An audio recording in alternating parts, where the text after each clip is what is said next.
नमस्ते, मैं doctor save Mehta आज आपके सामने आपकी बहुत अच्छी टॉपिक को लेके आए हैं दैट इज़ एलर्जिक राइनाइटिस। आमतौर पे देखा जाता है एलर्जिक राइनाइटिस है क्या। आमतौर पे देखते हैं कि सर्दी खांसी जुकाम बहुत सारे लोगों को आते रहते हैं। अब मौसम चेंज हुआ सर्दी जुकाम हो गए, मौसम चेंज हुआ खांसी हो गई। तो ये सिंपल सर्दी खांसी जुकाम is not a allergic rhinitis. But यही चीज़ सर्दी जुकाम ये परसिस्टेंट हो जाता है, ये कंटिन्यूसली हो जाता है। जब मौसम चेंज हुआ आप तुरंत अफेक्ट कर जाते हैं, नाक जाम हो जाती है, सुबह उठते हैं छींकें आ जाती है, कहीं डस्ट में जाते हैं तो छींकें स्टार्ट हो जाती है, ये पोर्शन भारी भारी लगने लगता है, बेचैनी लगने लगती है और ये हमारी जिस नाक जो नेजल है वो काफ़ी ब्लॉक हो जाती है। तो हम लोग कह सकते हैं कि वो पर्सन एलर्जिक राइनाइटिस से सफ़र कर रहा है। तो एलर्जिक राइनाइटिस किसी को भी हो सकता है, आमतौर पे बच्चों को भी हो सकते हैं, बड़ों को भी हो सकते हैं और ओल्ड एज में भी दिया सकता है। तो ये एलर्जिक राइनाइटिस एक्चुअली होता कैसे है? तो जनरली हम लोग देखते हैं ना कि ये नाक के पास में हमारी टर्मिनेट्स होते हैं, म्यूकोस लेयर्स होते हैं। ये आमतौर पे म्यूकोस लेयर्स ये बड़े हो जाते हैं जिसके वजह से हमारे जो ईयर सिंक्स प्रॉपर नहीं जा पाते हैं, जिससे ब्लॉक हो जाते हैं और वही डिस्चार्ज के रूप में निकलते रहते हैं। तो हम लोग आमतौर पे ये बहुत ही इरिटेशन वाला क्रिएट करता है। बहुत सारे लोग को काफ़ी परेशानियों का सामना करता पड़ता है। बच्चे स्कूल जाते हैं, सुबह उठते हैं, छींकें स्टार्ट करते हैं, थोड़ा सा भी मौसम चेंज होता है, सर्दी खांसी स्टार्ट हो जाती है। और आमतौर पे आज के टुडेस लाइफ में हम देखते हैं क्लिनिक्स में बहुत सारे पेशेंट्स क्लिनिक में एलर्जिक राइनाइटिस से सफ़र हुए आते हैं, बहुत सारे मेडिसिन खाते हैं। तो आमतौर पे बहुत सारी दवाइयों का सेवन कर सकते हैं, बट अगर आपको बिल्कुल जड़ से अगर एलर्जिक राइनाइटिस ट्रीटमेंट करना हो तो बेस्ट उपाय होम्योपैथिक ही है। होम्योपैथिक से आपकी एलर्जिक राइनाइटिस बिल्कुल ही कंट्रोल या क्योर हो जाती है। जी डेफिनेटली हम लोग आमतौर पे अदर पैथीज में या अदर्स में लोग क्या करते हैं कि एलर्जिक सर्दी खांसी हुआ जुकाम हुआ तो सर्दी खांसी की कोई दवाइयाँ दे देते हैं। तो उससे क्या होता है कि हमारी इम्यून सिस्टम सप्रेस्ड हो जाती है।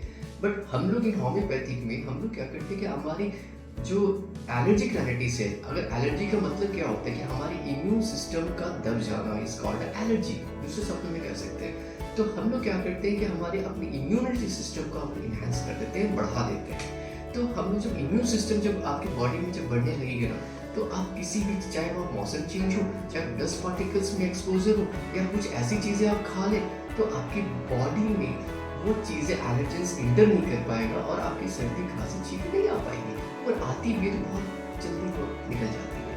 तो हम लोग अपनी बॉडी की इम्यूनिटी सिस्टम को इनहेंस करके एलर्जिक राइनाइटिस को बहुत जल्दी क्योर कर सकते हैं। और इन होम्योपैथिक में बहुत सारी अच्छी अच्छी मेडिसिन होती है जो एलर्जिक राइनाइटिस को बिल्कुल ही क्योर कर सकती है। जैसे आप आमतौर पे बैसिलिनम, हम कैसे bacillinum is one of the good medicine.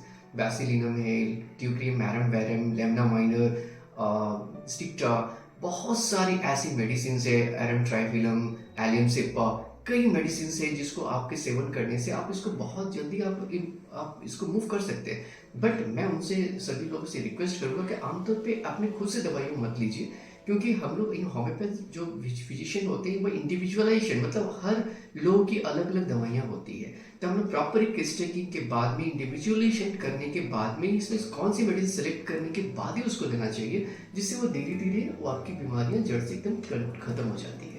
तो किसी अच्छे फिजिशियन, अच्छे डॉक्टर से कंसल्ट कीजिए। और अगर आप आनंद क्योर के हम लोग से भी संपर्क करना चाहें तो हमारी साइट्स में आप जा सकते हैं। हमारे जो हेल्पलाइन नंबर है उसमें भी डिटेल लेके आप हम लोग से भी हम लोग से कांटेक्ट कर सकते हैं। हम लोग की ऑनलाइन ट्रीटमेंट्स पूरे इंडिया में फैली हुई है, तो आप किसी भी आउटलेट्स में जाके भी हमारी ट्रीटमेंट हम लोग से ले सकते हैं। और कुछ चीज़ें एलर्जी के अलावा भी कुछ घरेलू उपाय है जिनके सेवन से करने से या इसके उपाय करने से भी आप बहुत जल्दी इसके निजात मिल सकता है। That means management part is very much important for allergic rhinitic patients. जैसे कि आप छोटा सा अगर सुबह सुबह सुषुम पानी लेके उसमें थोड़ी हल्दी डाल दीजिए। हल्दी is very good for immunity system. आप उसके कुछ दिन के सेवन करेंगे तो आपकी बॉडी की इम्यून सिस्टम बड़ी स्ट्रांग होती चली जाएगी और एलर्जी की जो प्रॉब्लम्स है उससे भी बहुत जल्दी निजात मिल जाएगी। दूसरा तुलसी जी का पत्ता, तो तुलसी का पत्ता is very good for antioxidant. वो एंटीऑक्सीडेंट है और इम्यून एक्टिवेटर्स होता है। तो आप 4-5 पत्तों को सेवन डेली रोज कर सकते हैं। आमतौर पर बच्चे हों बड़े हों, आप तो कुछ भी चीज़ें आप यूज़ कर सकते हैं। और very important is vitamin D. Vitamin D जो बेसिक सोर्स आप जान सकते हैं कि बेसिक सोर्स हमारे धूप होते हैं, तो सभी लोग को एटलीस्ट 20 मिनट्स धूप का सेवन जरूर लेना चाहिए। और सबसे बड़ा हम लोग अपनी क्लिनिकल लाइफ में देखते देखते हैं कि सबसे बड़ा जो प्रॉब्लम्स क्रिएट कर आज आ रहा है that is due to vitamin D deficiency.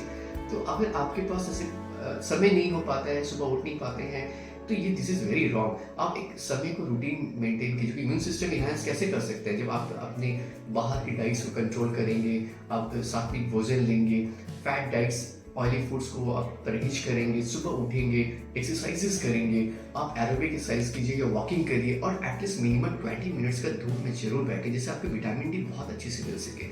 इन सब चीज़ों को करने से ही आपकी इम्यून सिस्टम स्ट्रांग रहेगी। अगर आप प्रॉपर नहीं कर पाते हैं तो आप अच्छा फूड सप्लीमेंट विटामिन डी का भी यूज़ कर सकते हैं। तो आमतौर पे ये सब चीज़ों को करने से भी, आप घरेलू या छोटे छोटे उपाय करने से भी आप अपने इम्यून सिस्टम को इनहेंस कर सकते हैं। तो माय डियर फ्रेंड्स, आप बिल्कुल घबराएं नहीं। जो मौसम चेंज होते हैं, अब जो बार बार आपके सर्दी जुकाम हो जाती है, बहुत इरिटेशन होती है, तो आप बिल्कुल वरीड करने की ज़रूरत नहीं है। आप होम्योपैथिक मेडिसिन का सेवन करें। होम्योपैथिक मेडिसिन से कुछ दिन का सेवन करने से ही आपकी जो एलर्जिक राइनाइटिस की प्रॉब्लम्स है वो हमेशा हमेशा के लिए